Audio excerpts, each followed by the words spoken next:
Hello, good morning.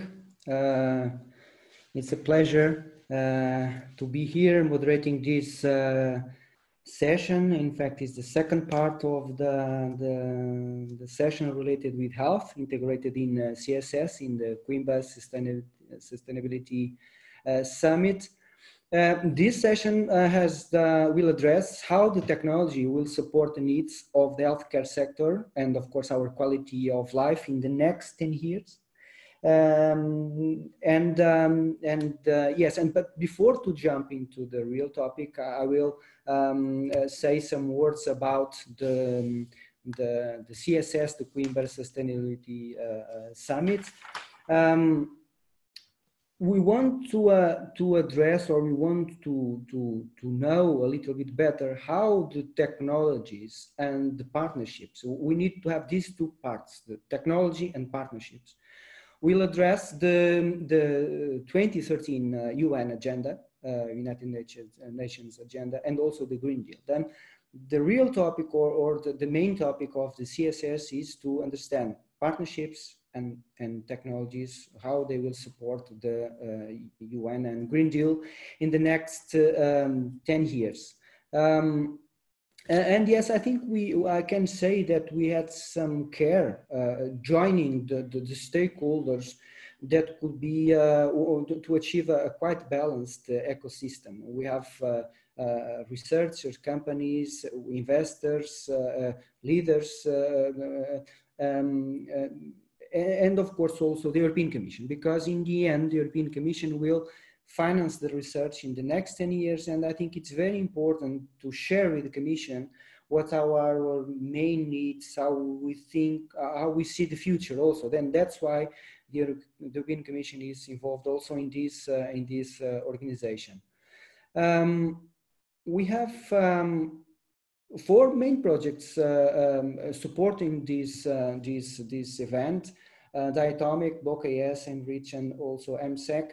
And I think we have a common thing in these 4 projects. All the projects have intend or serve to support the SMEs in the digitalization. Then all these 4 projects has the same objective.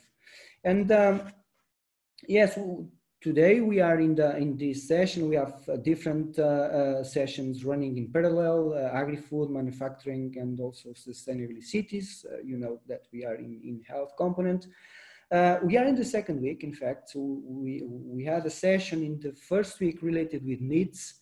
Now we are more focusing technologies. Of course, we created a connection between the needs and technology, and I will have some time to share with you some results from the last session. I think it's important because, in our opinion, of course, we should start with the needs and only to understand how the technologies could address the needs, and not to do the opposite. It's our somehow it's our mindset, at least in IPN, in Institute Pedro Nunes, that start with the needs. It's a mandatory thing for in our somehow in our job.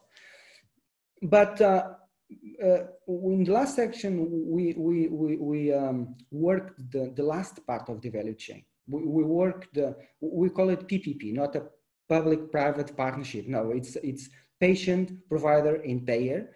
We had 3 representatives in this part. I can share with you some conclusions. We had Ramon from Aquas from Catalonia that shared with us some success that they had in Catalonia in doing this interface between the health authority and the hospitals, how to introduce innovation in the hospitals. For example, some phrases or from some quotes from Ramon: hospitals need to have a clear definition of need versus wishes. It was a quite important comment, need versus wishes. And and also the need to change the classic relation between customer and supplier. The model in the future will change. I think Bodo will speak about it also in this session, more focusing in the value. He used a quite interesting word, spotifization of health. And I believe that he wants to say that the health need to be customized and focusing in the patient. We had a second speaker, Alexandre Lourenço, that is president of the Health Managers Association, Portuguese Association. He shared with us that our model of care is completely obsolete. It's focused in tasks or in quantity, in volume, and not in value, and not in the customer. It was a quite interesting intervention, and I think you can, of course, you can see the intervention. It's recorded, and you can you can see that.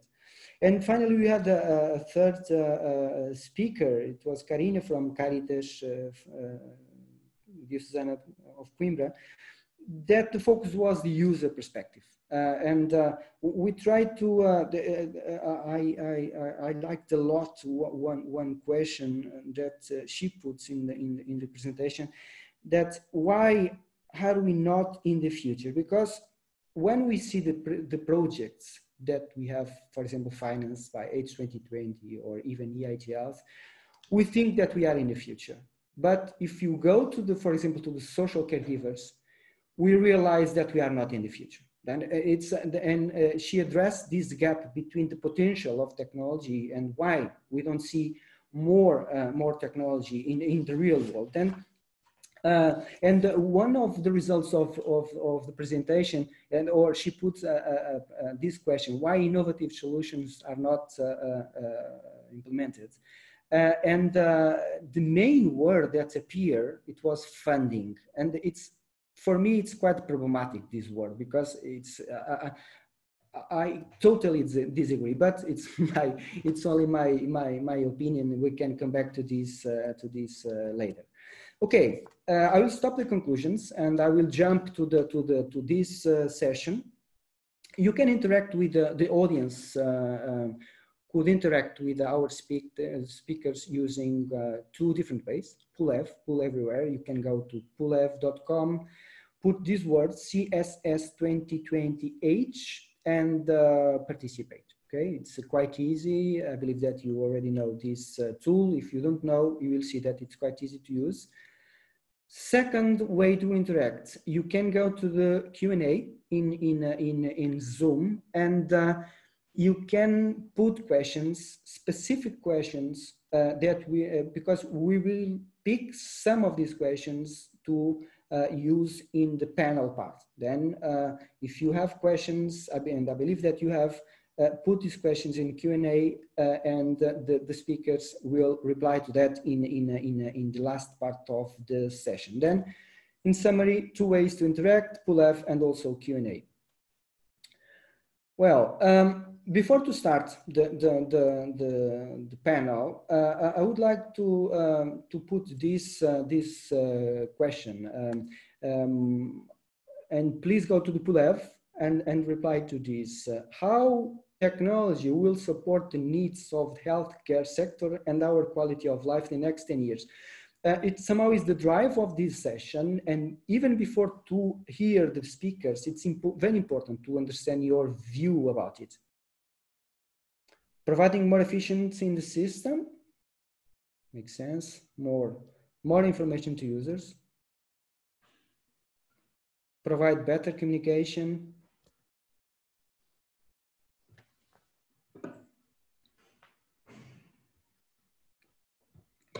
By facilitating health behavior change.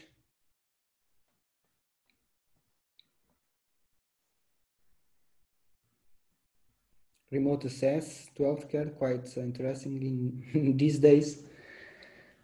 Customization.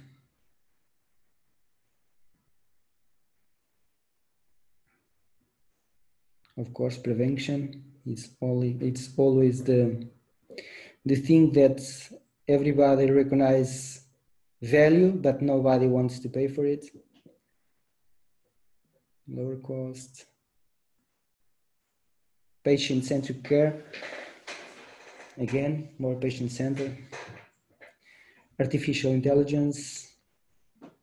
Good. I think we have a good pool, and thanks for your contributions and for your interaction. I think we can stop this question and jump to, by making the most of resources of health system. I think we can jump to a second question. And this question, it was addressed by Ramon from Aquas from Catalonia. And it will be quite interesting to understand your view about it. Can we imagine an hospital without beds or patients? It's I think is the first topic where we are connecting the where we are establishing the relation between the first session and the second one. At home, yes, more hospital at home, remote appointments. No, good.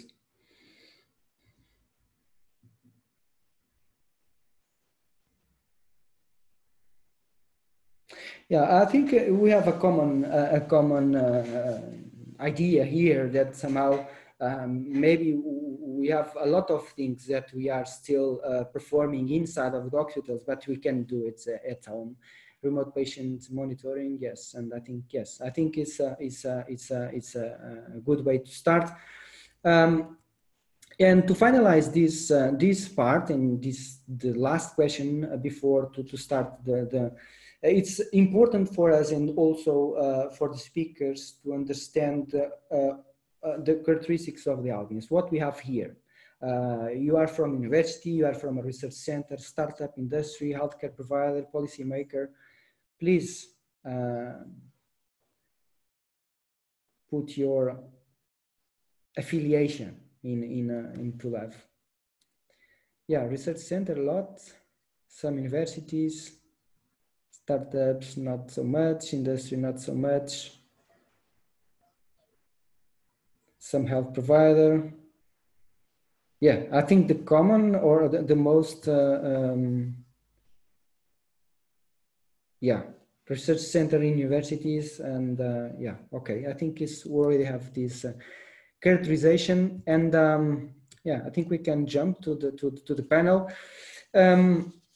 I already shared with us with you the rationale of this session, and we want to address specifically the third objective of the UN agenda, that is ensure healthy lives and promote well-being for all at all ages, is the objective that we are addressing in this session, and of course the idea is not to talk too much about technologies that we are using to care or to address these very complicated days that we are living, but to have a 10 years time frame. This is the objective. It is what we ask to the speakers.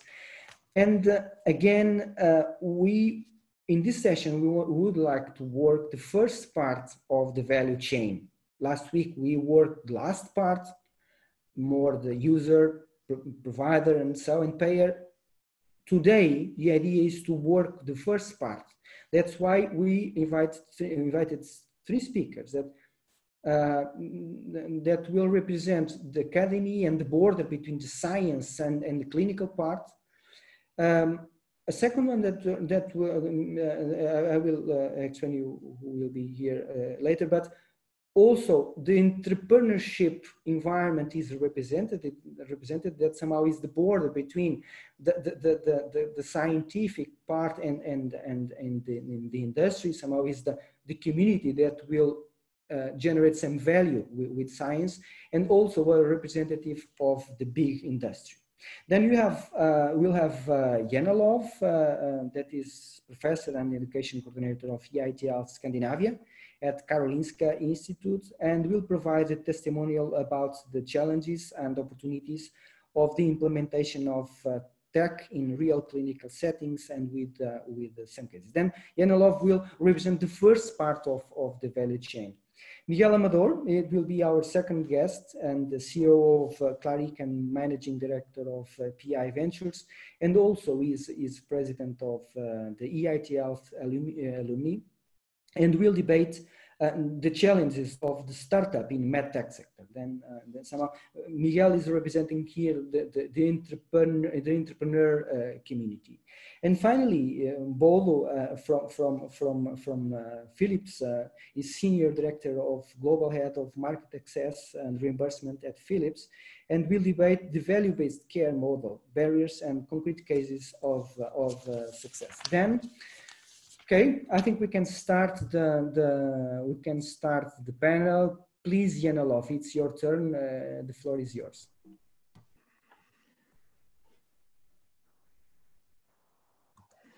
Thank you, Antonio. And good morning to everyone. I'm working at the Karolinska Institute in Stockholm, where I'm a professor in medical chemistry.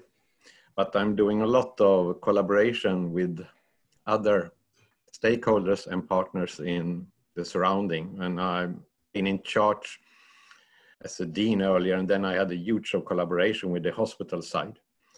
So I'm focused on this challenge of, of implementation of innovations in the healthcare sector. And I start actually with this picture, because that's our main campus. In the background, you can see our new lecture hall building is also the main administration where our president is sitting. But in front of that, you see some old buildings that was before KI came up. And it can be a symbol that you should know your history to be able to go for the future, or you should know the background in the sector where you're going to be able to work.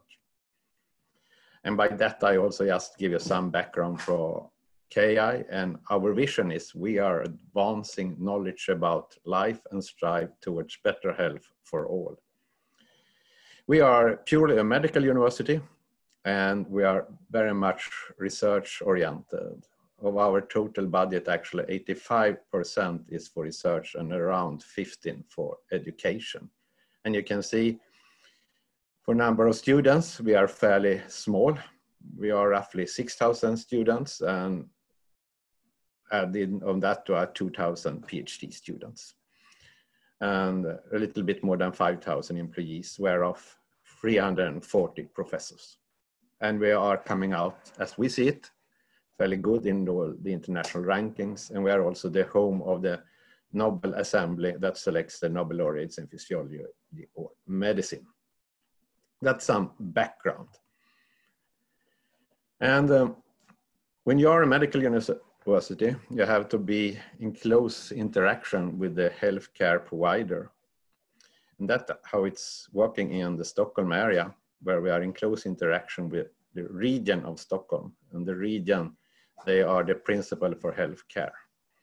So the university is governed by the government and the state, but in the opposite, the healthcare is governed by the region, the local government.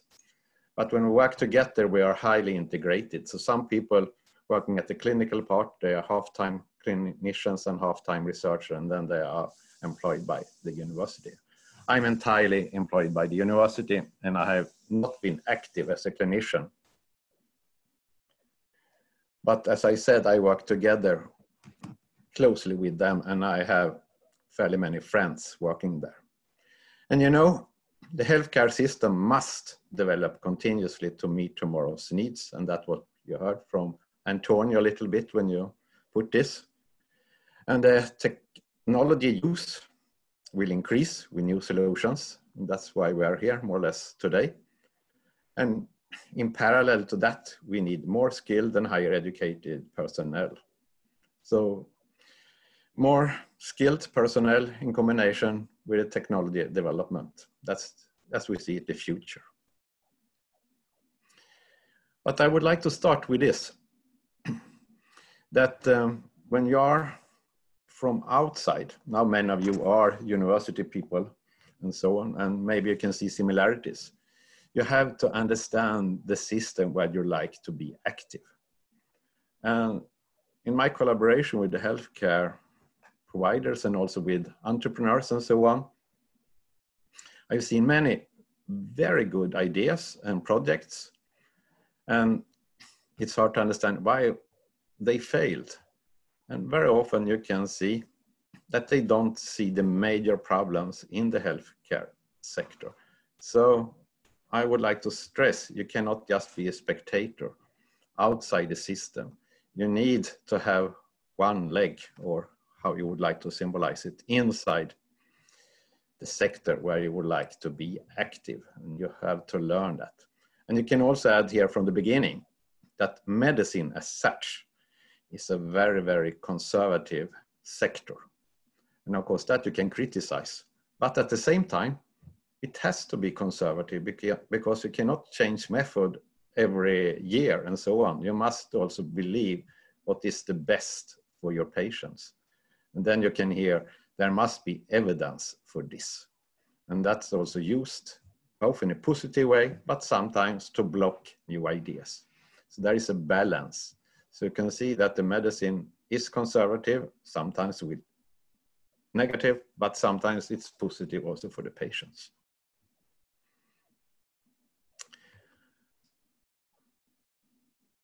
Let's see if, no, I don't see why the picture is not going to the next one. No, sorry, it was just. I will present one project. I was not central in the project, but I was partly involved in it, I should say. And then it was a need, and the project was called Stockholm Free. And this was a new setup for prostate cancer testing. And here it has been used for a very, very long time. This so-called the PCA test, and PCA, that the prostate specific antigen. And it was the way that it was a biopsy, taking out a small part of the prostate, and that it was analyzed by pathologists. And that was a lot of pain for the patients. And then of course there is a need. Can we have a better test? Because this test was not 100%. And then we had a research group at KI, headed by one of our professors. And they tried to find better and newer ways. And then it came out, there must be better ways. And that I will talk about. And of course, it must be much simpler if you can take just a blood sample from your fingertip and you can analyze it, and with new techniques that's possible today, and together with an advanced algorithm. And, oh, sorry, there was misspelling up here. Stockholm Free outline. Why free? Free because there are clinical variables. The patient had to see a physician, and this questionnaire and so on in background. There are protein markers. Here you have a list. It's also PCA, but here it's not with the biopsies. Okay, sorry. Yeah, so it's PSA and other proteins, but here it's by amino acids, and it's also genetic markers. There is a list of more than 100, actually sometimes you can see 200 nucleotide polymorphisms. And then of course, the measure from the clinician. And all this data, it's put together into algorithm. And by that, this test is much more precise. And if it's positive, and that's negative for the patients, of course, you have to go on with some other things, or more the clinician part. I will not go into that, the clinical part after if you are positive, but you can, I would like stress how this product was built up, and also barriers, how to come on with it. Advantage with this test compared with the current clinical practice. It's really increased the detection of aggressive cancer. It approximately doubled the number of men found with aggressive prostate cancer compared to the old one. It reduces the number of men that need to undergo unnecessary biopsies by roughly 50%, and that's really something because the old one is painful. Finds aggressive cancer in men with very low PSA values, and that's because the old one was very uncertain and this one is much more sensitive. And with the algorithm output, it's much easier answer for the physician with a clear and easy to interpret recommendation. So here you see the list is long, that this test is much more valuable for the patient and for the healthcare system. So then when you see this, so just why? Just introduce this and go on. And so far, as Antonio also said in a presentation on me, I am heavily involved in EIT Health. And here at the bottom, you see the PI for this project, Martin Steinberg. In 2017, he was a winner of EIT, the total EIT innovation competition of this project as such. That has been a very successful test. But in all these cases, there are challenges.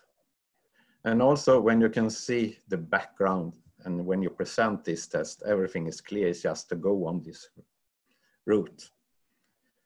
There are several challenges that they went on. The first one was when you have these blood samples, you need a clinical lab to run this. And on the left slide, part of the picture here on the slide, you can see our new university hospital.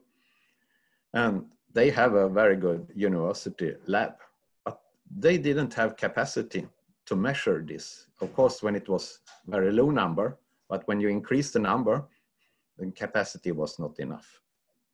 And they also had this old setting coming back to evidence. They pathologist.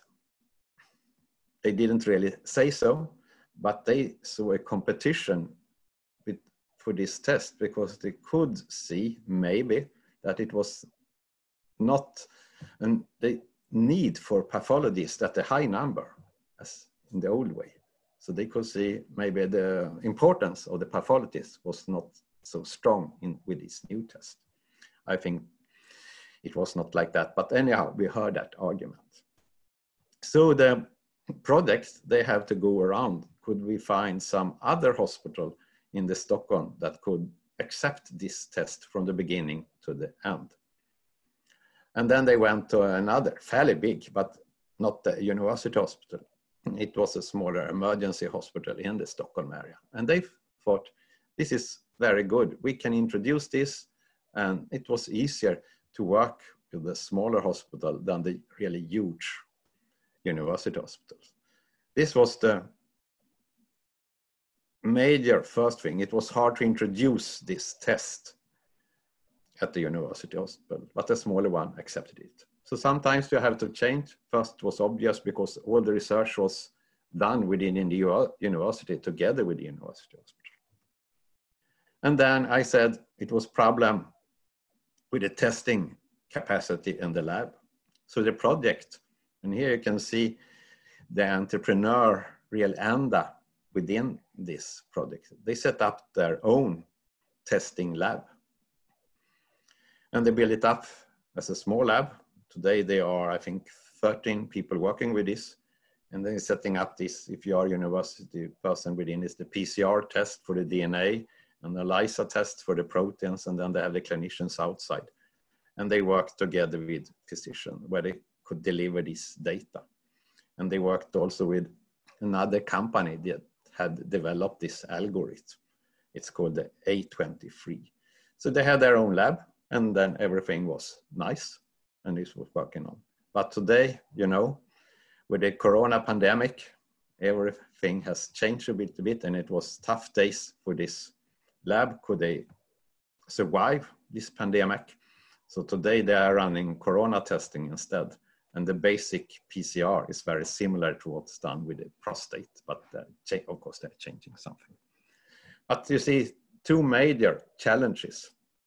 You have to convince the huge hospital.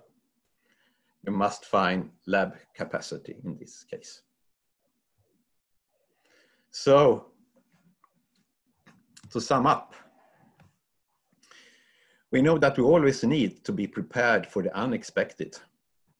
Maybe today that's really valuable. Whether it's the forces of nature, changes in the global economy, pandemics, or other factors, we will get through these challenges as we have before. And very many people say that today we have these real challenges with the pandemic. Within 2 years, everything will be forgotten. We are back to the normal. And maybe we could see the same when you are an entrepreneur. It will be so. And it's only a matter of time and further efforts. But you need the people, the human. They had to work at very different levels. We need the people all the time. And finally, where I more or less started, and you need to know the surrounding where you're going to work to find the solutions for these circumstances.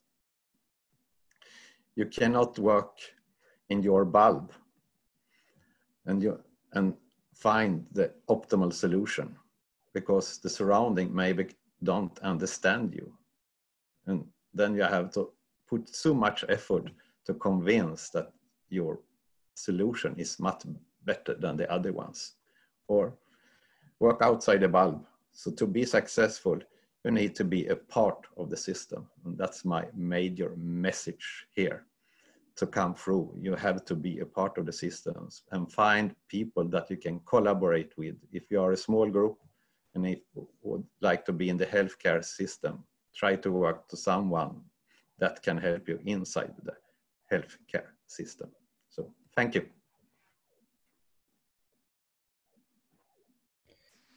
Thanks, Jan-Olof, for your clear presentation. I have one question, but I think I will put it only in the panel because it's related with your intervention, but also related with EITF, and somehow it's a problem that we are facing now, but I will put the question later.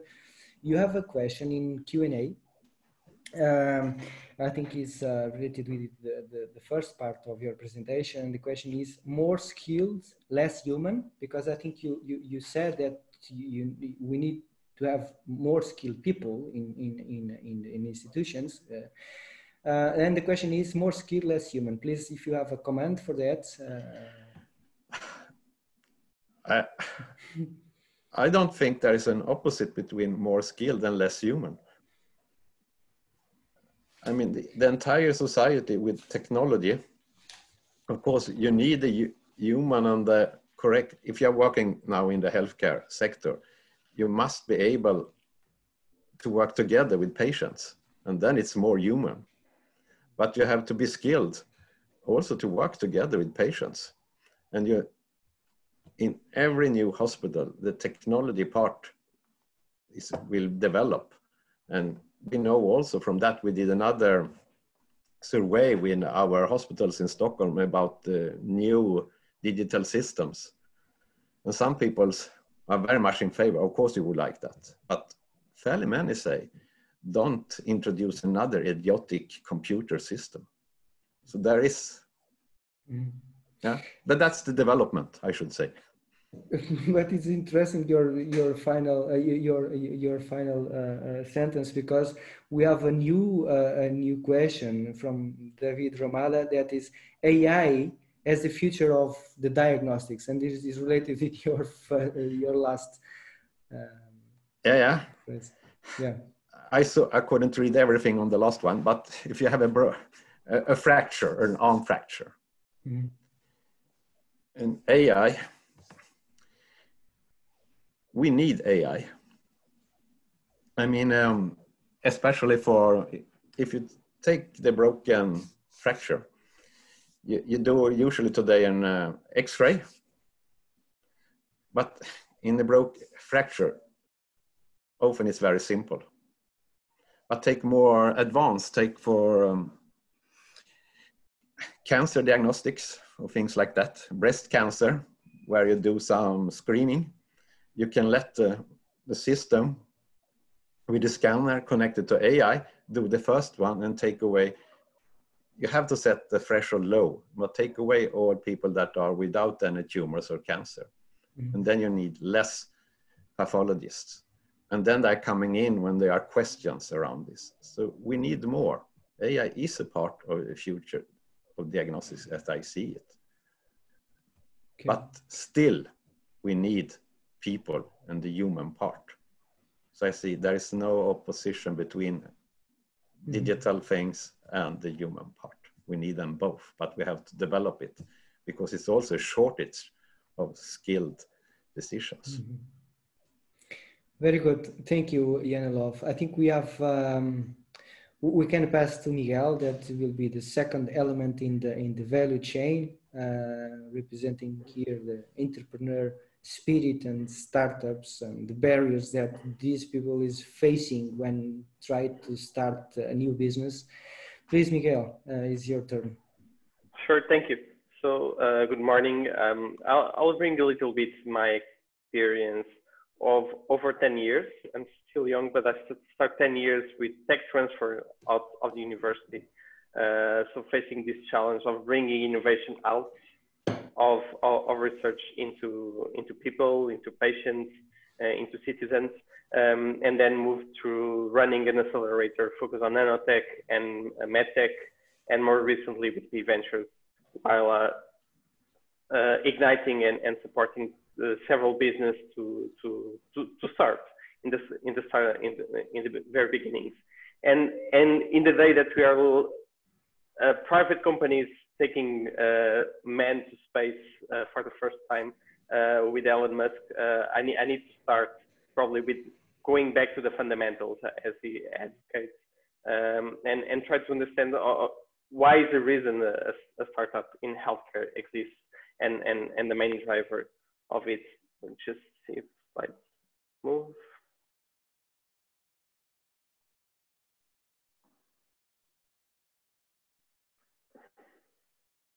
Okay, so going back to the fundamentals, when we speak about technology, and this matches a little bit with the comments and the skills part of things, is that what is evolved in technology is that we are putting on the hands of people new ways of enhancing their capabilities.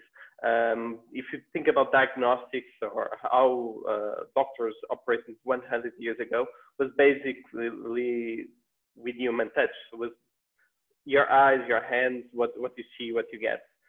In the last years, what we have seen on technology have been mostly how can we enhance these human capabilities with machines. So how can we become more sensitive in imaging? How can we become more sensitive in touch, more sensitive in different tools that allow a human to do things that could not do without the help of a machine, but mostly at analog help. What we are seeing today is the introduction of these digital tools. Digital tools that for the first time are not only replacing the hands, the eyes, the ears of doctors, but also can replace the brain. And that becomes a little bit more difficult because it makes the challenge of how people understand technology, because it goes beyond of understanding, okay, this is a signal of the heart amplified to something that often is difficult to understand, because that's why we are going to digital tools. And this is a little bit to give the overview on the technology landscape. But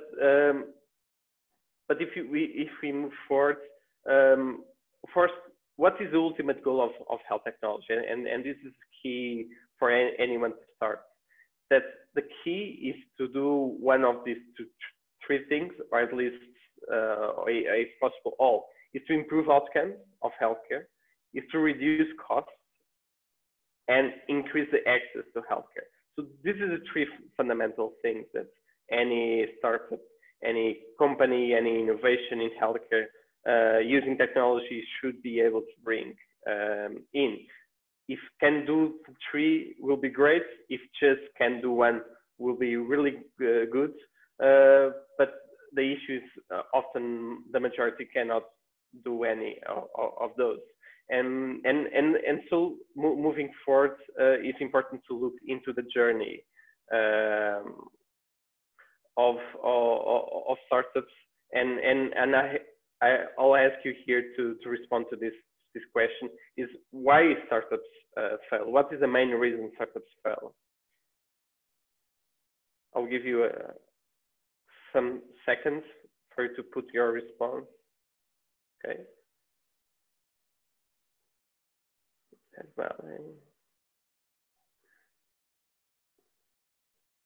You can vote on those that you see also fit. Needs, no needs.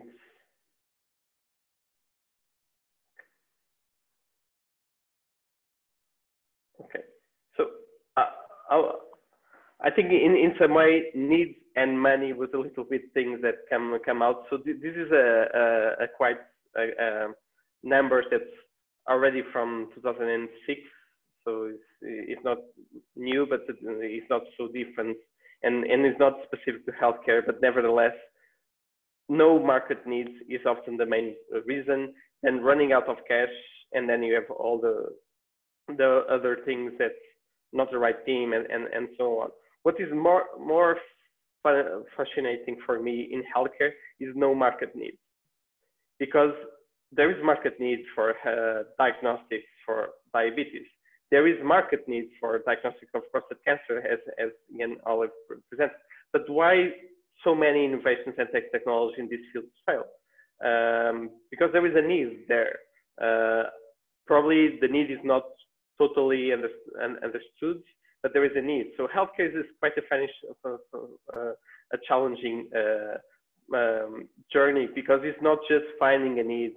Is navigating through a journey to actually be able to deploy. So I'll talk a little bit on this journey to start, and going back to the Silicon Valley more lean startup that is always a challenge in healthcare.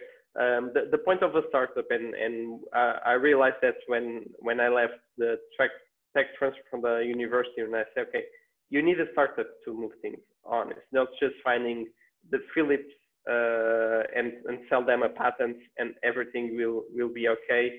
There is a process of de-risking the market, the technology. That is the role of the startup. So and most important in healthcare, the role of a startup is de-risking the product, the market, and the business. It's very difficult for startups to become market leaders, to be the provider, but they are the instruments that we have to de-risk things.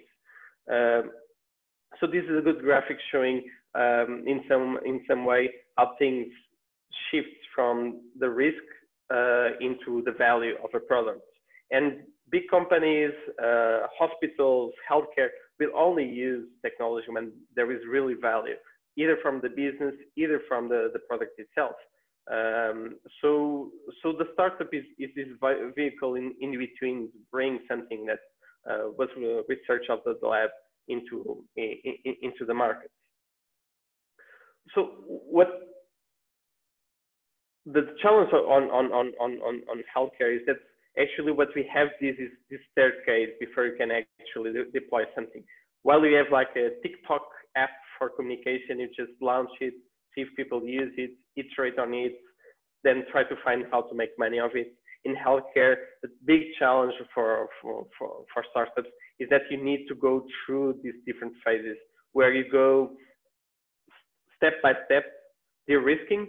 At the same time, you increase the value of your product, but the value of your product in some way will only be realized in the end. And this is the big challenge, because often you want things to fail in the market. You want things to fail when doctors say we don't need it, when hospitals say we will not pay for it. But the challenge is that until you reach often that phase, traditionally it may take 3 years for medtech, pharmaceuticals, maybe 10 years. And this is a big challenge that startups have. And when we speak about funding, and you're saying, Antonio, that you were against the use of funding as a limitation, I see a lot the challenge of the money and the time it requires to bring innovation in healthcare forward. That this is beyond the typical lifetime of a startup in the traditional ways. Here I'll put you this question of what you see that are the main challenges your startup faces. So if you have a startup, you're working in a startup, which are the main challenges that you're facing? I'll give you some seconds to give some feedback on this, and then I'll continue.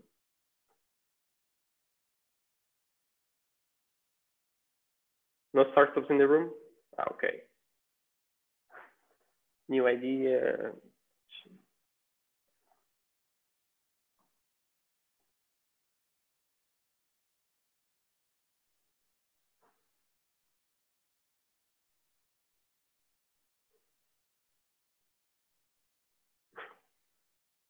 Nice scale markets, things that have been rising, lots with adoption.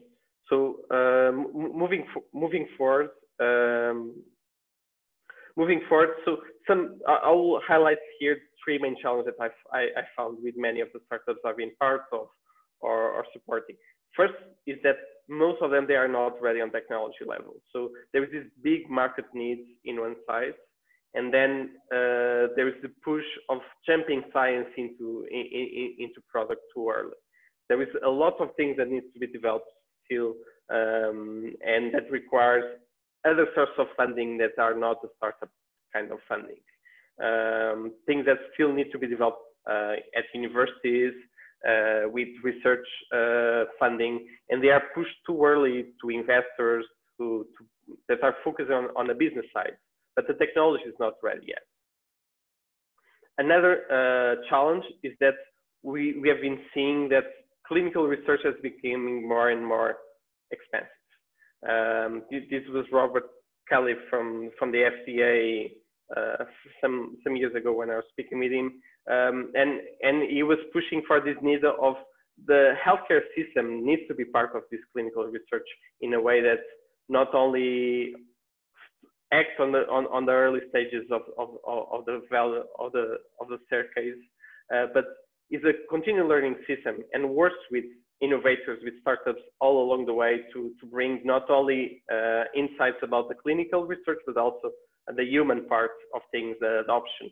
And this ecosystem is not often connected. And a final big challenge is that in healthcare, innovation is about more change than actually is about technology. What startups need often to do, and when I speak startups, of course, we are speaking about these innovative projects, innovative products. Even big industries, companies face this challenge, but they are more probably equipped with the personnel, with the teams, with the connection in the field to make these changes happening. And probably they have more time to implement these changes than a startup that when they have the product ready, they face probably 2, 3, 4, 5 years of having the change happening. So these are the 3 big challenges that I've been seeing that challenge the sustainability of the roles of innovation on the side of startups, because in some way is how can you use a startup be sustainable and sustain innovation when they face these 3 challenges. So I'll pick some points on this path to sustainability. One is time and money. One the same of the other, if you can say so. So the challenge is that adoption of technology takes time. This is a graphic showing how long in the US some of the technologies took to be adopted by Americans. So telephone, for instance, only reached after 40 years, half of the people in the US. Electricity also took 20 years to reach people. So this different examples. So I'll just make you a question here is, when do you think that the first MRI image were taken? MRI is now perceived as being quite used today in the last decade, but in the beginning of 2000 was quite not disseminated and adopted. So the correct answer is actually 1970 was the first image taken, and it means that it's been taking 40 years for MRI image to actually be widely adopted. So how can we expect that a startup that has like funding to be profitable in the next 2-3 years often be able to be sustainable and sustain itself, even if the product is good, even if there is a market need? How can it drive the change that is needed moving forward? So this is one of the big challenges, and bringing on this and this to help. This is in some way how different technologies are being differently perceived and adopted. And a lot of those technologies that we speak today will take a lot of time to actually reach to a plateau where hospitals and clinicians and patients are simply using it, because the good of technology is when nobody thinks about technology. It's simply there. It's simply being used. And there is this challenge of many startups, when we speak about the value of that, often it's not the value of that of the startup, it's of the ecosystem, of this timing, that the technology, the market is not yet ready to adopt this kind of technology. It's because the technology is not ready, people are not ready, and these are things that is a challenge for startups. And we cannot forget that healthcare is risk averse. If you think that health is quite innovative and pushing for a lot of innovation, in the end, it's people's lives, and there is a lot of things that people are afraid to adopt because there's a lot in stake on it. So time and money, this timing, this context, and then there is also a challenge for startups that in healthcare that they forgot that is the business side, the strategy side, because we are no longer in a period that you can simply develop a new drug, put it in the market and become rich, or developing a new diagnostic, put it in the market and become rich. The way you need to reach there, you need to go beyond technology. And one of the things that often I try to do in my startups or help others is, since the beginning, like, you need to quickly understand if you have a value proposition. So is it really there a need? If there is a business case, and then something that often is disregarded in healthcare is their economics. Can you deliver this solution in a way that someone is willing to pay for it, and you can actually afford to do so? Because in the end, when I see a lot of startups saying that we have like 20% profit of our test or equipment, or and they forget that it needs to be 10 times cheaper, their costs, because they need to pay for distribution. And distribution can be a partnership with Philips, for instance, and Philips needs to be paid for that. Their business to be paid when they sell things. So there's all this value chain of business that often startups disregard.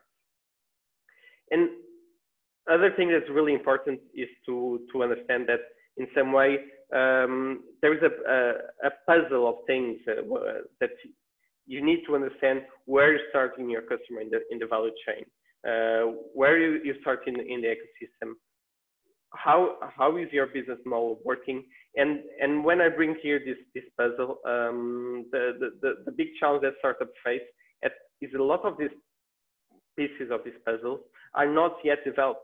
So there is certain things that 10 years ago, for instance, was probably not working, like paying and selling data, things that probably today becomes more easier to develop business models around selling healthcare data.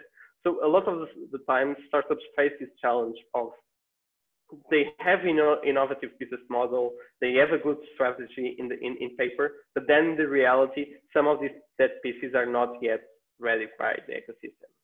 And I just bring you here an example of 23andMe in some way, showing how this healthcare innovation in some ways is more than technology and combines these pieces of the puzzle that allow you to build different business models, but you need first to understand is that business model ready to be deployed? Is the hospital ready for those kind of things? Are the partners ready for those? Is the technology able to deliver what you want? And this is the big challenge, because when you are innovating in healthcare, you're acting in a small piece of the ecosystem, but actually it's a big ecosystem that you are influencing. So the payers, the providers, the patients, the competitors, because having here Philips will be interesting, because in some way, that's the point. Philips have people selling inside the hospital. You cannot expect that you go inside the hospital and break that human relationship just because your product is 1% better than what they have, these kind of things. So moving inside this big piece is a challenge for startups, and something that needs to be taught. And that's why continuing on this business model in strategy innovation is that the technology is just a small part of the product. And often in healthcare, people disregard that. They disregard that the same product offered in a different way probably can be the differentiator to enter in the market. And they focus too much in having the best product, the best technology, and they forgot that in some way they need to compete in a market that is changing how healthcare is being delivered. And now for the next 10 years, now probably will be the next 2 years, telemedicine, digital tools will be see a rise that we're expecting on the next 10 years. And I bring to you here also an example of what is now the digital therapeutics. So using digital tools to deliver healthcare outcomes like a medicine, or in some way enhancing the outcome of existing medicine using digital tools. And an interesting thing here is that a lot of the challenge that the startups are facing is because they're just trying to push changes in a small part of the ecosystem. But those that have succeeded, and the first unicorn in digital health, for instance, is one that was able to verticalize the delivery of healthcare. So they were not expecting hospitals to change and doctors to change.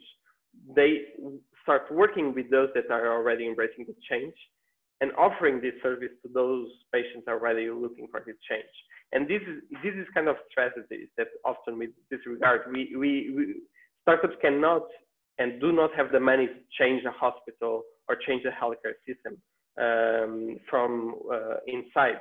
But often they can try to disrupt it from outside. And this is a tricky balance on sustainability in the way that, you want this kind of innovation to happen, but still work in a safe environment, a certified environment, a regulated environment, because in the end, it's people's lives that are at stake. So this is what I wanted to bring to you, and thank you for your time. Thanks, Miguel. Thanks for your presentation. In fact, somehow your statement is in opposition of our feeling, because normally we feel that the technology will solve everything, right? Then we don't care with other small components, but I think we can come back to this issue in the panel, because I would like to cross your intervention with Olof, because I think you have a common thing. But before that, and before to pass to Bodo, I would like to put one question or two, and about the funding, because this question was addressed in the last session. We have a question in Q&A from a nickname XZone, and it's related with that. And I will try to formulate, because I understood that could be the funding could be related with success in the startups. But I think it's important to understand where is missing this funding. Okay, if it's like in upstream or downstream in the R&D, or and then, because it's very important, because it's very important to understand where is this missing. Okay. No, that is a good question, and actually gets to the point. There is no lack of funding for startups. When you speak about venture capital or risk capital in some way, the lack of funding is on research side. On the point that a lot of the technologies come to the market because researchers find it as a way of getting extra funding to do research. So a lot of the startups are basically research institutions, and they should not be so. With investors' money, and in the later stages, when hospitals, clinicians, they complain that they lack funding, and funding sometimes is often their time that allows to be allocated to engage with technology, because they need to understand technology, they need to test it, they need to validate it. You need a lot of validation inside a real healthcare institution before it gets adopted. And that's the kind of funding that often lacks. So it's not the funding for startups. That, the funding of startups lacks when you really need to spend time doing both research that should not be done in a startup, and both changing the ecosystem, changing healthcare systems when you don't have time for that. Okay. Thanks, Miguel. I think we'll come back to this question in the panel. But Bodo, it's your turn now, please. Yeah, perfect. Thank you so much. And thanks again for the invitation, and thanks for having me today. I'm actually very energized listening to Miguel and Jan-Olof because I can very much relate to all the topics that were just mentioned in the last 40 minutes or so. My name is Bodo Weigand. I'm a senior director and head for market access and reimbursement at Philips. So I'm actually responsible globally at Philips for the new product introduction on a market access level. So really understanding what kind of evidence do we need with those new products. So very much relating, Jan-Olof, to your example on prostate. I will also go into the cancer area a little bit in my presentation to round this up. But also Miguel, from a startup perspective, I hear you very much because we are now challenged also with new MRI inventions and how to develop this further. So I was very much enjoying at the end your talks there, because that's my daily bread and butter. So really understanding how we can bring those new technologies that coming out of our research lab. Philips is very research focused. We have big research labs in several countries. That was really great. And I hope now after this two great talks that I can round it up in the session today. What I wanted to start a little bit and highlight first is at the end the increasing focus on sustainability in healthcare.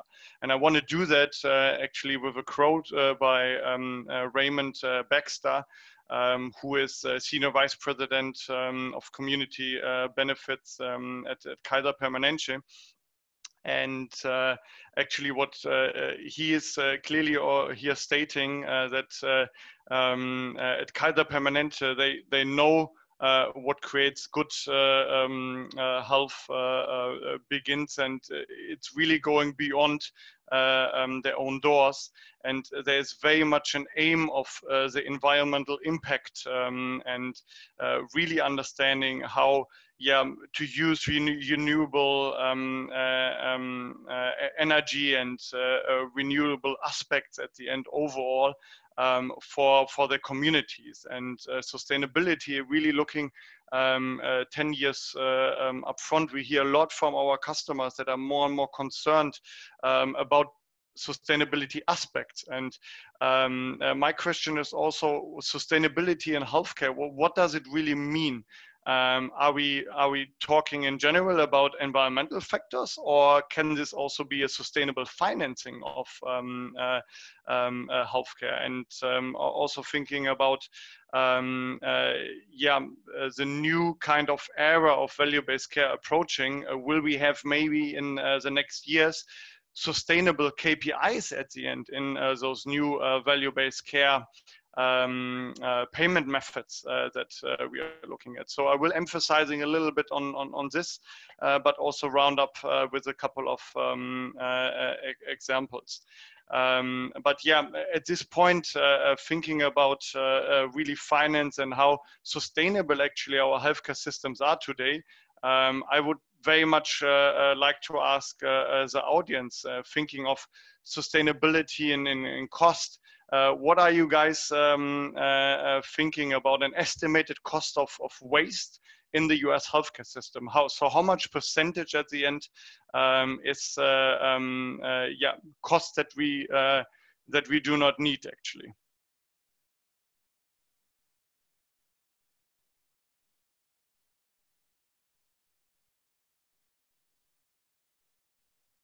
Perfect. That's moving very nicely. So no one thinks 5%. That's already very, very good because it is certainly more than 5%. We are essentially talking about 25% of waste that we are seeing in the US healthcare sector. And here you see an example.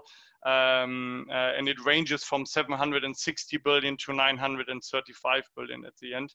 And it's this round about 25% what is there. And you can see also where this waste is: failure of care delivery, failure of care coordination, over treatment, something that is very common, pricing failure, fraud, of course, abuse, and administrative complexity.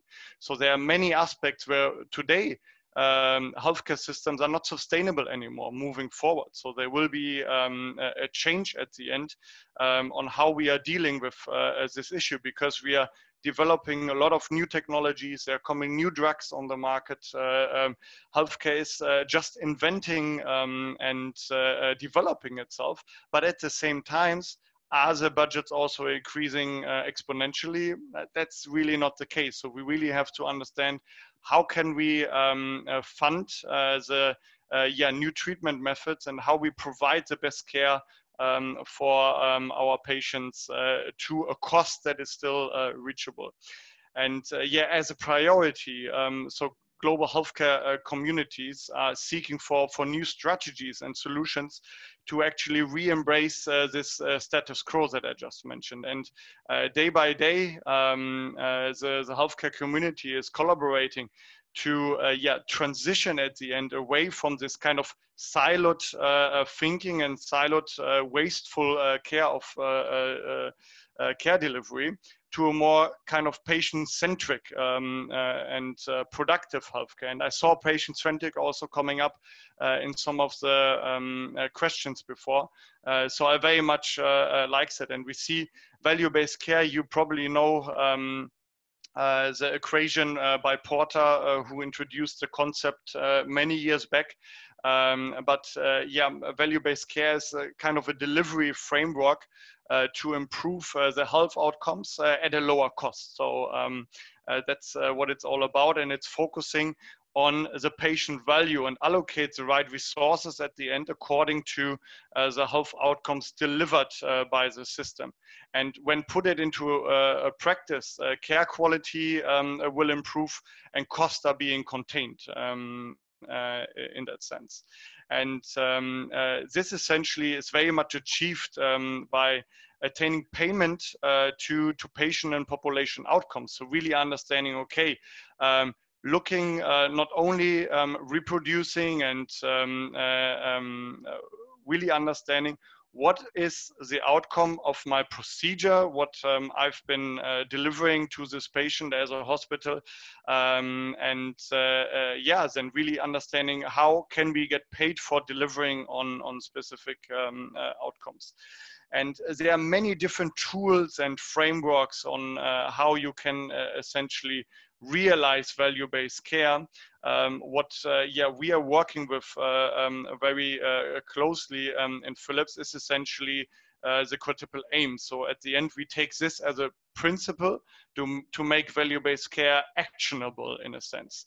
It consists of better health outcomes, improved patient experience, improved staff experience, and lower cost of care. And the quadruple aim is at the end a framework that has been introduced by the Institute of Health Improvement with a triple aim at the beginning, but it's really something that is coming out of the hospital. And that's what also Jan Olaf mentioned early very much. You need to work with the system. So for us, it was quite clear if we talking and if we working with value-based care, we need to use a framework that is also in the system. And in our view, at least, the person's health journey should be seamless and integrated and personalized. So at the end, looking at those different angles, and providing at the end better care by improving at the end the outcomes with a lower cost, and also making sure that we are looking at the improved staff experience, because talking about COVID and seeing some of the healthcare systems struggling with it, we have a very high burnout rates in some of the countries. That is really challenging, and that's something we need to take care of. On the patient experience, that's a very interesting one, and I would like to take also an example. If you think of providing the right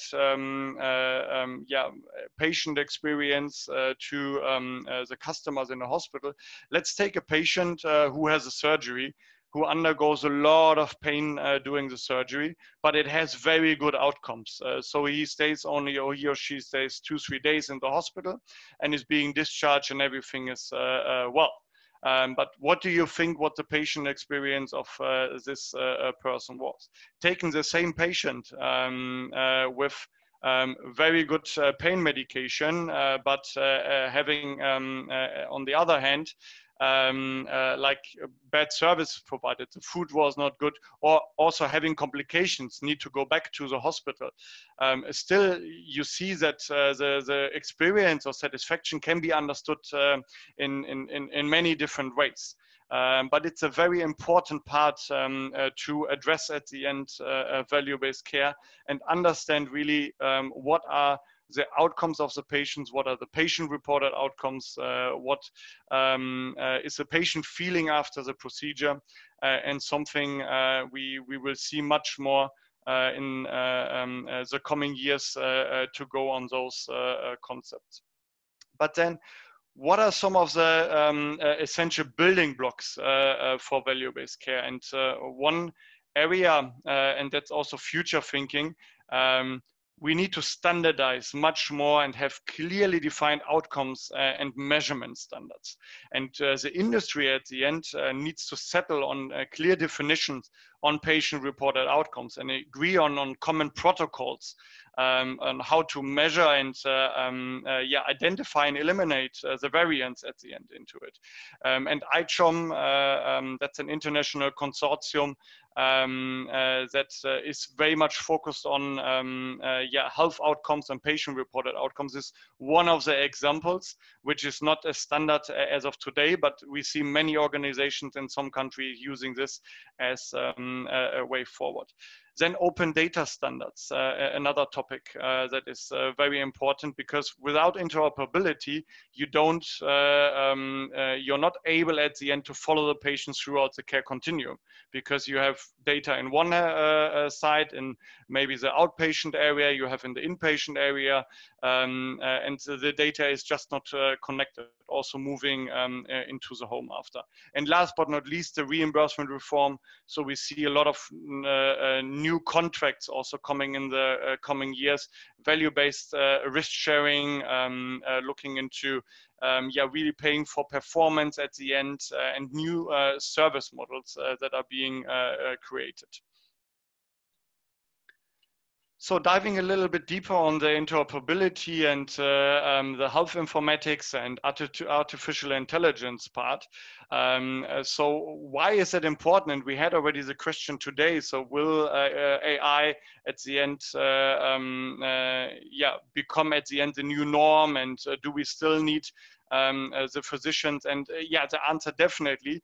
And it is rather a support kind of function for the medical staff in their decision making, and it should enable at the end teamwork and collaboration between those areas. And yeah, there is an emphasis at the end on so the health informatics should at the end help to connect the operational processes and help system administrators to analyze and optimize the operational aspects of the specific healthcare system. And a significant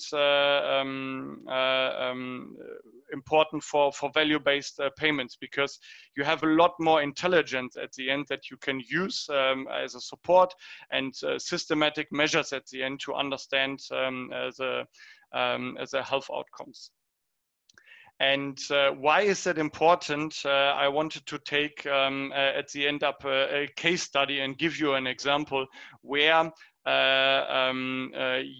are applying at the end those integrated data models and supporting at the end the diagnosis. And one of the areas are the cancer care pathways at the end. So in cancer care, technology and innovation is enabling at the end new possibilities, and precision diagnosis and personalized treatment selection is actually a huge opportunity to organize care pathways and the processes around value and outcomes.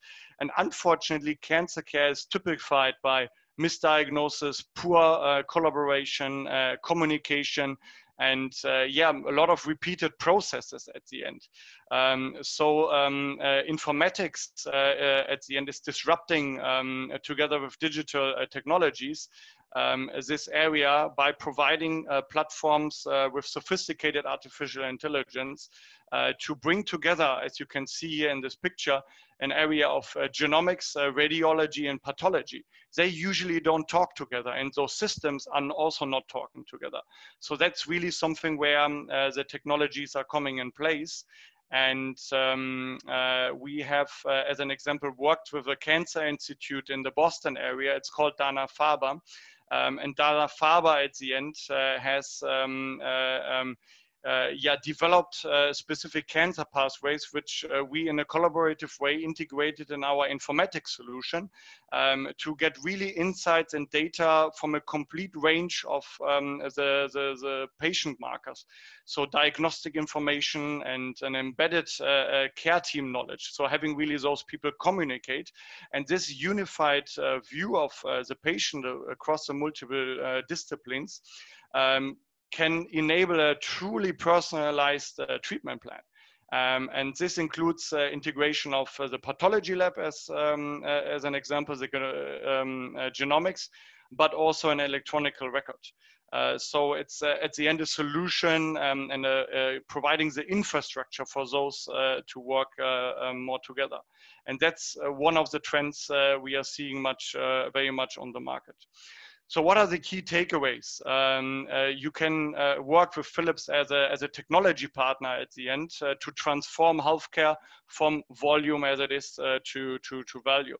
And customers are expecting very much, when we're talking to hospitals, end-to-end solutions in connected care and in the informatics space.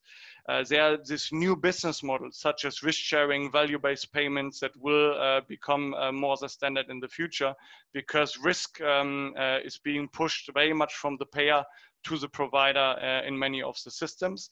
And Miguel mentioned this already, strong evidence is needed to support the solutions, and it can take sometimes years to make it happen. Nevertheless, I think once you are in the market, you can benefit from it. Thank you so much for your attention, and open for questions now. Thank you, Bodo. Good, great presentation. I have a common question for you, and it's a quite tricky question, but because I think you have a common issue in your three presentations. For example, Jan and Love talk about the why the projects fail.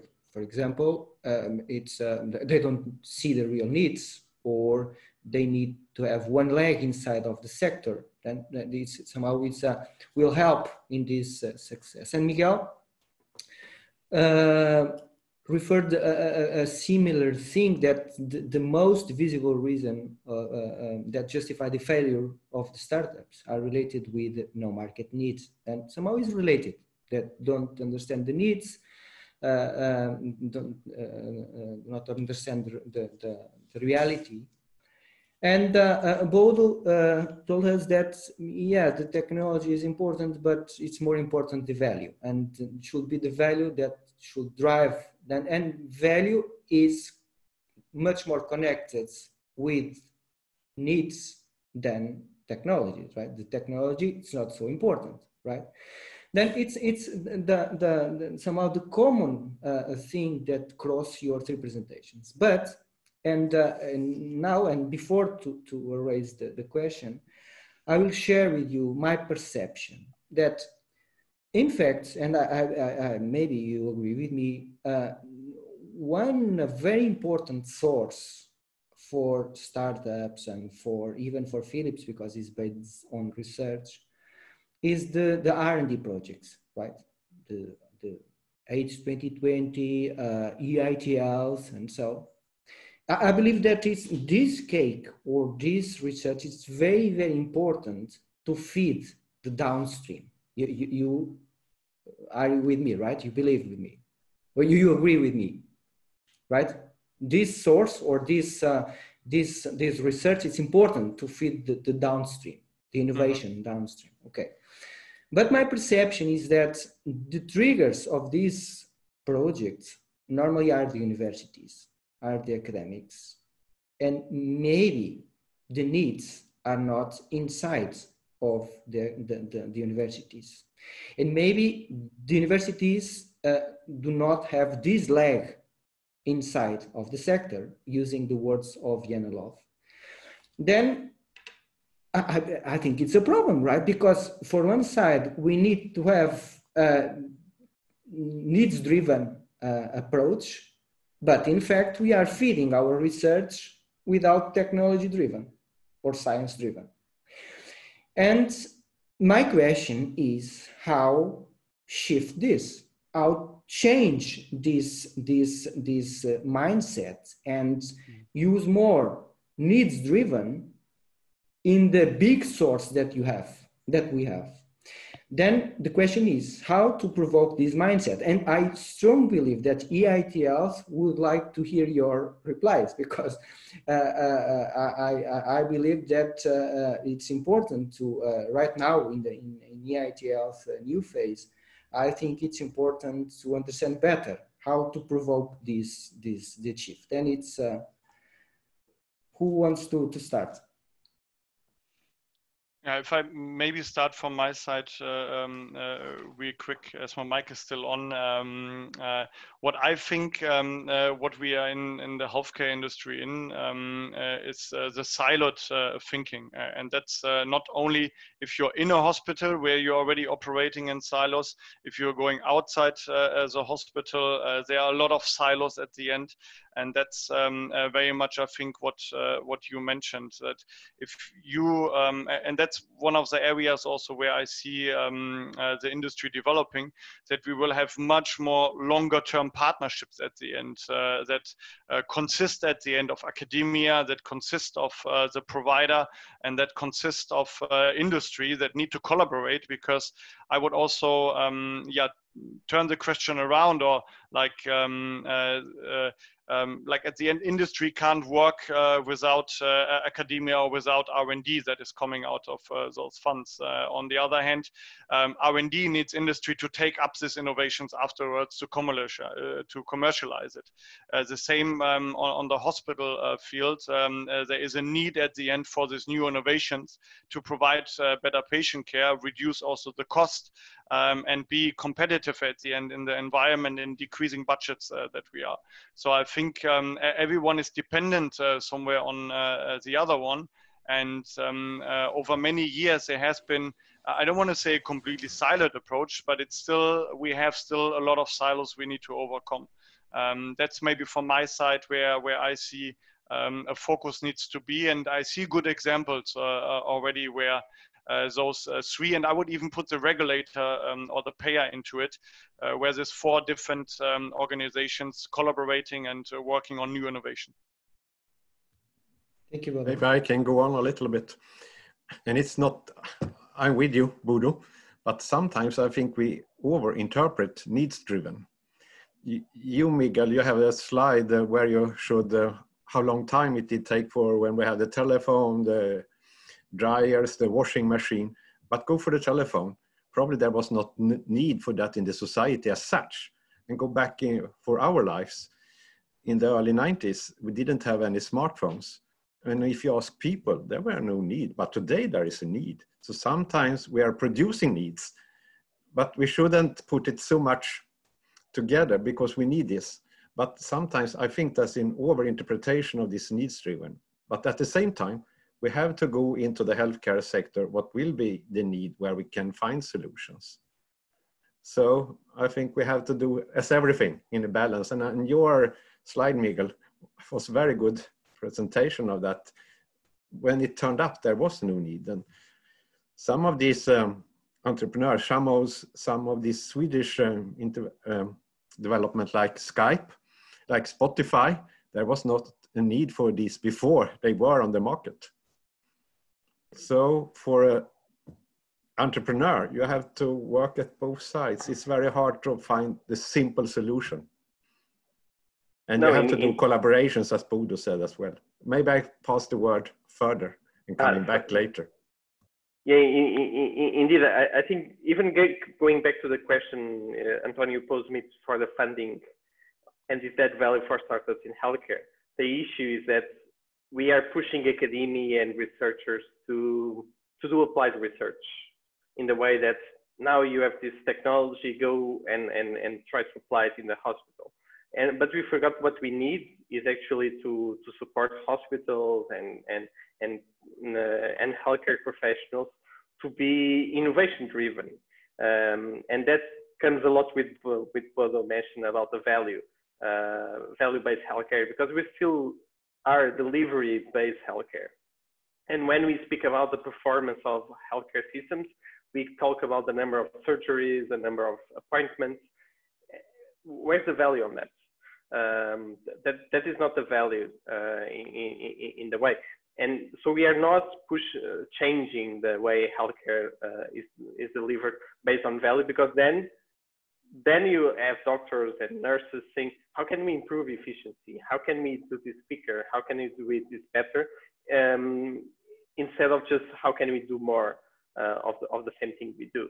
And then it goes back to the other things, like probably you need more money for basic research and more ability to do the basic research, because then you have the opposite thing. It's not having a startup or a researcher becoming an entrepreneur trying to push their technology into the market, but the opposite is having hospitals or even companies like Philips that are deep in the hospitals and understand those needs, that go back to the university and say, hey, that kind of research, that kind of technology that we've been developing is something that we've been looking, maybe a solution, let's do an applied project to move things forward. So we often don't have the needs ready in place and understood, and we start pushing things before they are ready to happen. That's a big challenge of startups that I've been seeing. They reach the hospital, there is no need, the change is not made, the things are not ready for them. And the majority of the startups that I've been seeing, they require 2-3 million of public funding grants to further develop. Without this money, they cannot be sustainable. So this is a big gap. Are we putting the money in the place that needs to be done, or we should put more money in value-based healthcare and promote this change in the ecosystem and guarantee that researchers can continue to do basic science, because that is the source of technology. And then it's being challenged by hospitals, by clinicians, by big companies like Philips or others that know the needs and go back and challenge the technology. Can I comment? And sometimes when you are in this field with startups and entrepreneurs, it can be dangerous to be the first one also as well. And you, Miguel and Bodil, now you're talking about the value-based healthcare. And this organization you talked about, Bodo, ICHOM, it was set up between Stockholm and Boston. And the Stockholm area was the first out more or less to test this, and it has been thrown out. So actually in Stockholm, especially at Karolinska and KI, value-based healthcare is a bad word because it really failed. And maybe it looks like you are more lucky in the Netherlands to use this, but in the Stockholm area, you know, our government, they set up a committee to see, is there any evidence for value-based healthcare in the healthcare sector? Yeah, and so far the report is just in Swedish, but when they are going to translate this. No, I'm very much aware of all this reporting. And one thing also, I would not put at the end a specific payment system as the North Star at the end, right? But also to that, I think the recent conference, someone mentioned value-based care to implement it, it will take 40 years. I think it is just, we do not have, and that's what also all the analysis says, we just do not have enough data at this point in time. Like with fee-for-service, we're running it for decades. Everyone sees the unsustainable spending. Everyone can analyze what has gone wrong. Now we have maybe like 2-3 years of data that we can analyze, maybe a little bit more in some specific cases. And then it's the question, how can we there really look at long-term outcomes that have been achieved of it? So yeah, fully agree and fully aware of the situation in Sweden.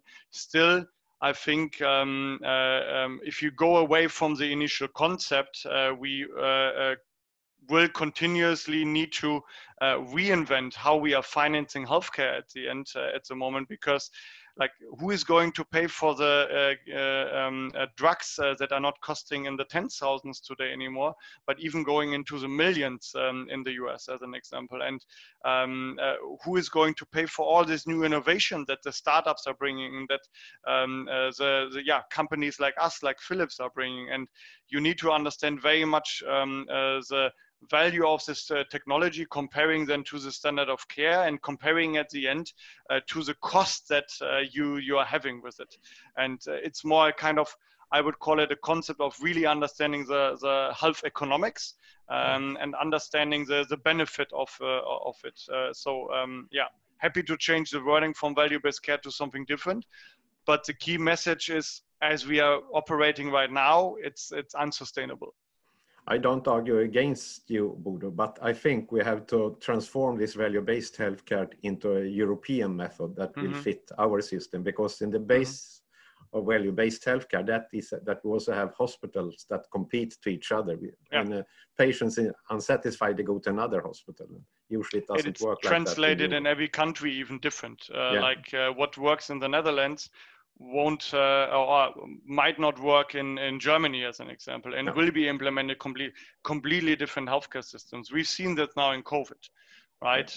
Where different countries are embracing it completely different and also struggling with it completely different, because you see just the high number of ICU beds per country are changing, sometimes by a factor such as 9.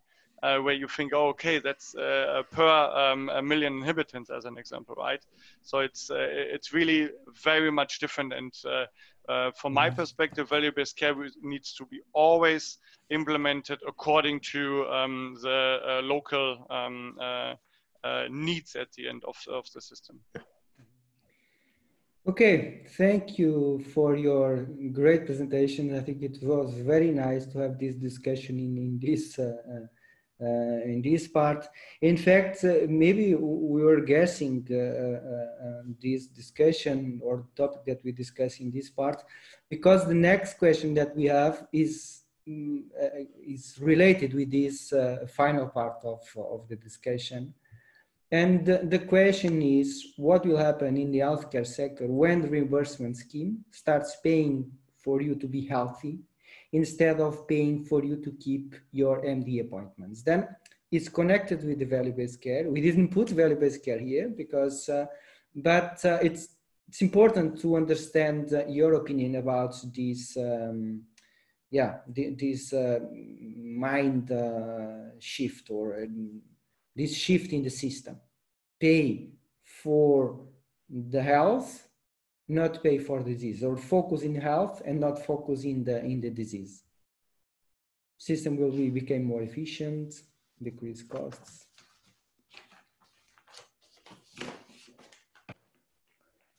Yeah, more friendly system.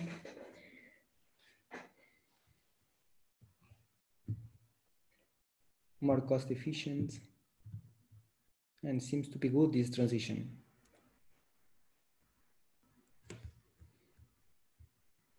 Okay. Careful, more pressure in the user. Potential discrimination insurance premiums, more commercial. Difficult change to hospital. Well, good. Good answers. I think we can move on because we are running out time. Thanks for your interventions. I liked a lot of your interventions, and we have the last part of the session. It will be about brokerage. We have different speakers, or we have each one will have 2 minutes maximum. Please respect your time. I think we have quite a lot interventions. I think we'll have 14. Then please be quite concrete and pragmatic. And yes, we can pass to the first one.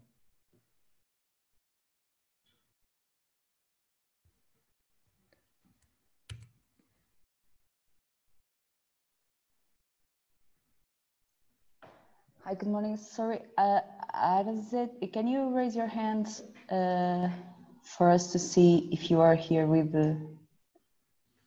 us? I have here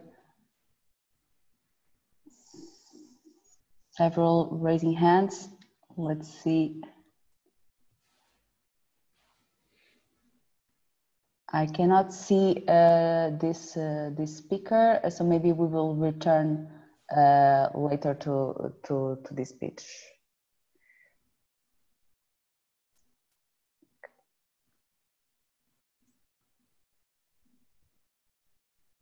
Yeah, next one, George Susiu is here from Bahia. Yes, I have here 2 names. So I promote George. You should be able to unmute your mic and present.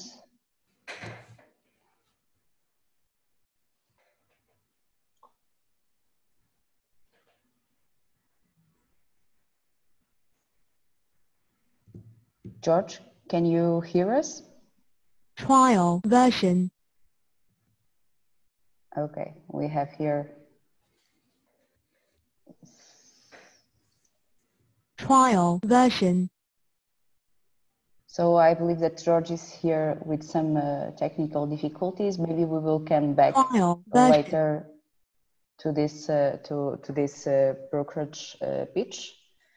Next one would be João Quintas from IPN. Let me hear. João is raising his hands, so he should be in a few seconds unmuted and able to pitch. Can you hear me? Yes. Yes, we can. Okay. Okay, hello everyone. So I'm representing IPN.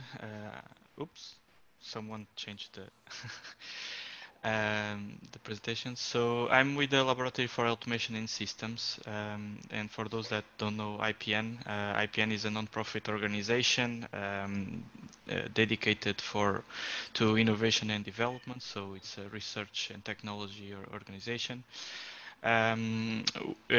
This concrete laboratory, it's dedicated to work on the electronics part. So we develop projects and services in these two main areas, so Health 4.0 and Industry 4.0, covering different aspects of the development and focusing on these areas, so from embedded systems, Internet of Bodies, collaborative robotics, and supporting the evaluation and certification. So we are looking always for partners from SMEs, industry, and technology adopters that are interested in specialized RTD services or in developing RTD European projects. So we are quite active in H2020, AIT Health, and AAL. So if you want to contact us for any of these areas, please contact me or my colleague Andre Pardal, that we will help you either by providing a service or teaming up for an European project. Thank you, João. Thank you, João. So the next one would be Marucci. Yes, can you hear me? Yes, perfectly. Yes. Hello to everyone. My name is Leonardo Marucci and I'm working in Superelectric. So Superelectric deals with the design and manufacture of multispectral and optical sensors.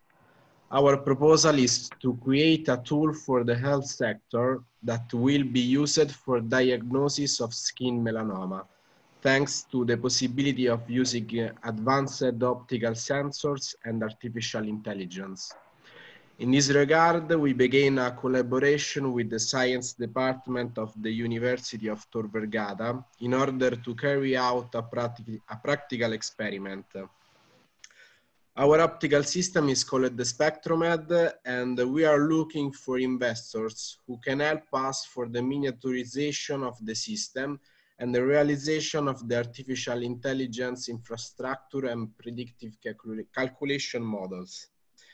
So if you're interested, please contact us at info@superelectric.it or my contact is l.marucci@superelectric.it. Thank you to everyone. Thank you very much, Leonardo.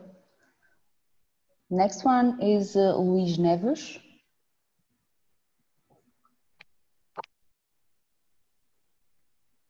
Hi, good morning. Good morning. I'm Luis. I'm a biomedical engineer consultant. I have more than 15 years of expertise in nanomedicine research in Portugal and also in the US.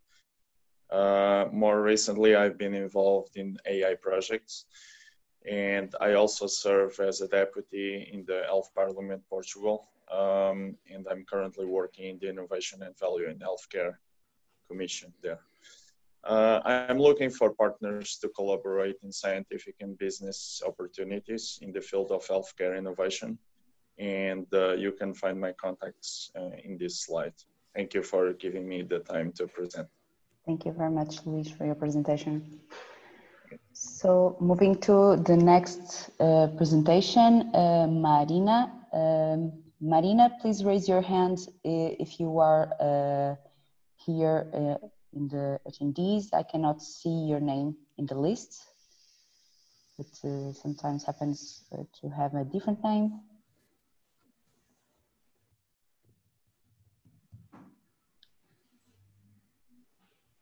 Marina, are you here with us today? Okay, I cannot see here Marina, so I will jump to the next one. That is Marta Passadoro. Marta, can you raise your hand, please, for us to give you permission to present?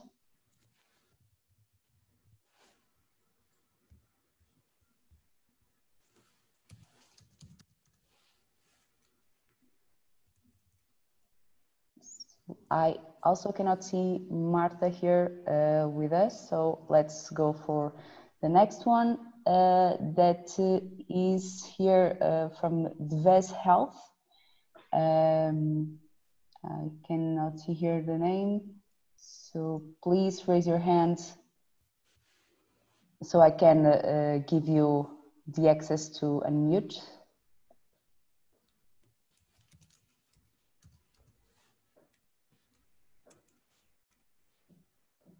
And for the ones that I invited to the list of panelists, you can unmute if it's your turn to pitch. Okay, do you hear me? Yes. Great. Hi, Mustafa. Hi, everybody. I'm from the West, and the West provides AI-based home health decision support and tracking software on web, mobile, and cloud systems such as Salesforce or Amazon Web Services. Our solution management and decision support system. With our solution, we anticipate that the follow-up visits to patients and patient satisfaction, number of patient serves, and efficiency will increase. Home care professional, doctors or nurses can use our mobile app easily. We can integrate with your electronic health record system. By the way, we have published some conference paper about the home health care. We are looking for the growth hackers to improve customer experience. Angel investors start a new era in our product. Voice recognition and video talk are in our roadmap. We would like to expand our network. Please feel free to send us an email. You can check our Twitter or YouTube channel or site. Thank you. Thank you very much, Mustafa. And the next speaker would be here. It's really small, but Nermin Palik. Can you please raise your hand if you are here within us to the attendees, so I can give you access to pitch?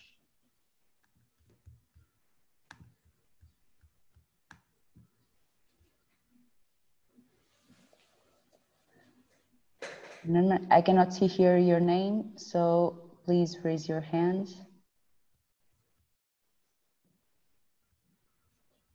Okay, let's move for the next one. And we have here Christian King that is already on mute. So please go ahead with the presentation.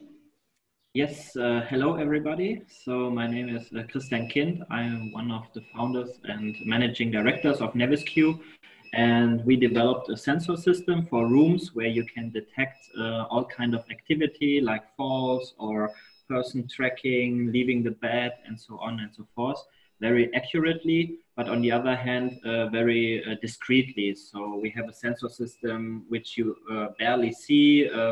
You don't use any high resolution data like with cameras, for example. So it really respects the privacy, and you don't have to wear any wearables. So it is especially targeted for people with dementia. And yeah, we are continuously developing further the solution, and we are already always looking for partners to work together there. So if you think this is interesting, just contact me via email. Thank you. Thank you very much, Christian. Okay, our next speaker is Severio from DST. Severio, please raise your hand if you are here. I cannot see your name in the list, so please raise your hand.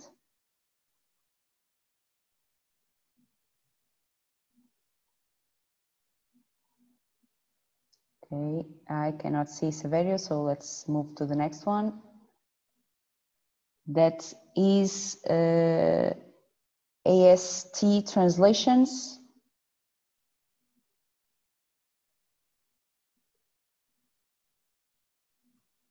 Can you raise your hands?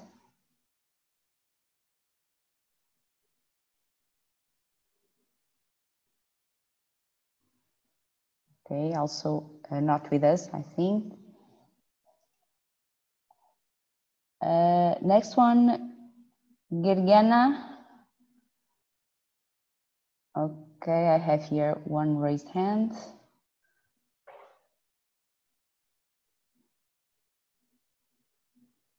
Dirgana, are you able to speak?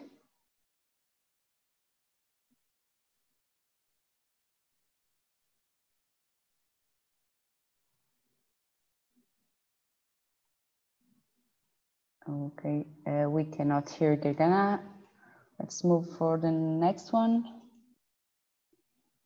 That would be Mario Garcia. Sorry, can you hear me now? Yes, who's It's Gergana.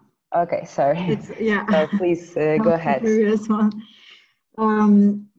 So I'm working for a small startup, Dynaback.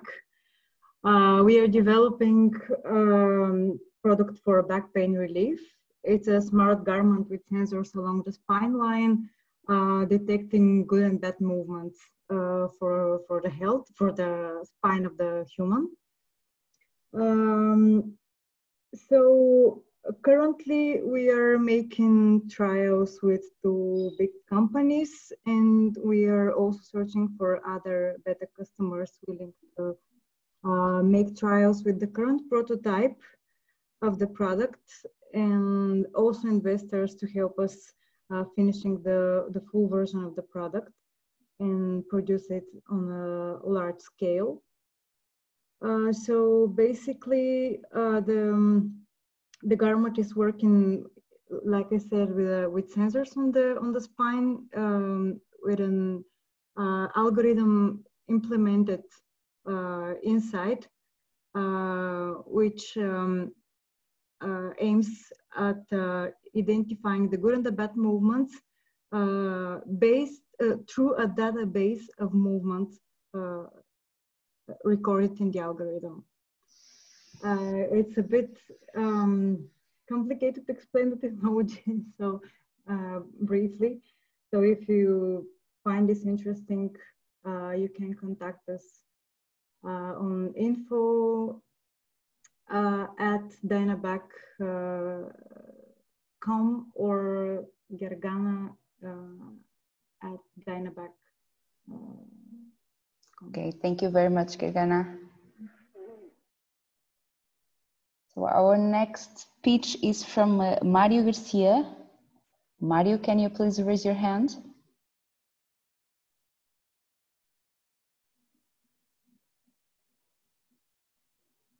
So I don't have here Mario, so we will only return here to understand if Jorge from BEA is already able to speak. As I see him here, but he was not able to unmute himself. So, Jorge, do you want to try again to pitch?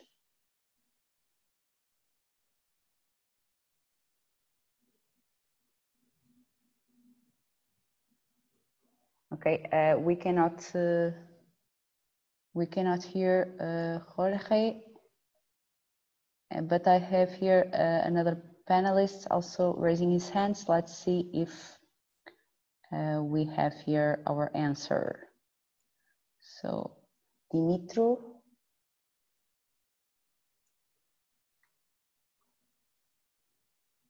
Dimitru, can we hear you?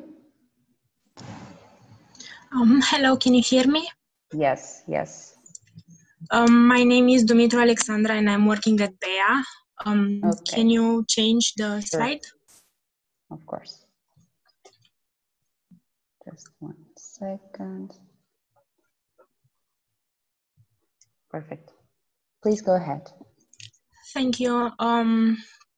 BEA was founded by George Suciu, and it is BEA Consult International, Simon's partner, and the Research and Development Performing SME, founded in 1991 and one of the leading providers of ICT solutions and services in Romania for cloud communications and IoT telemetry. The company references include over 5,000 turnkey projects for advanced IT and communication solutions, Bea is a certified ISO and has experience in over 40 R&D projects like H2020, Eureka, Eurostar, Seranet, etc. Our activity is in service innovation, a blockchain, cloud, big data, quantum, in hardware with sensors, actuators, IoT, IoMT, information technologies like data analytics, processing backend interfaces and frontend. In integration, we work with both software and hardware. In communication technologies, speech processing, chatbots, ASR, TTS, NLP, NLU, AI, sentiment analysis, emotional computing, contact centers and telesystems, with learning and training as like standardization, communication, dissemination, marketing, business development, consultancy, and project management. You can look for us if you need partnership in collaborative research and development and innovation projects. If you have any other questions, you can send them to george@bea.ro. Thank you very much. So regarding the other pitch speakers that were not able to do it, we still have a few minutes. If you raise your hands, I can promote you to panelists for you to be able to speak. So let's wait if you get here some reactions from our attendees. Yeah, I think we can wait some seconds or we can close right now maybe. Yeah, I'm not receiving here any feedback, okay. So. Yeah, then I think we can close. Yeah, first, thanks for the speakers and for your great intervention. And of course, thanks for the audience. Unfortunately, it was not possible to receive you here in Coimbra. We prepared 32 degrees, great sun and so, but yeah, for the reasons that you know, it was not possible to have you here. But anyway, I believe that next time we'll receive you here in our wonderful city. Only to remember, we'll have an important session on Friday. It will be focused on funding. We'll have different funding programs presenting the opportunities and also some open calls opportunities. We'll have more than 10 open calls initiatives. Then I think it could be good to see what opportunities we'll have in the future. And yes, I think is the last slide. And thank you for all and have a great day. Thank you. Thank you so much. Bye.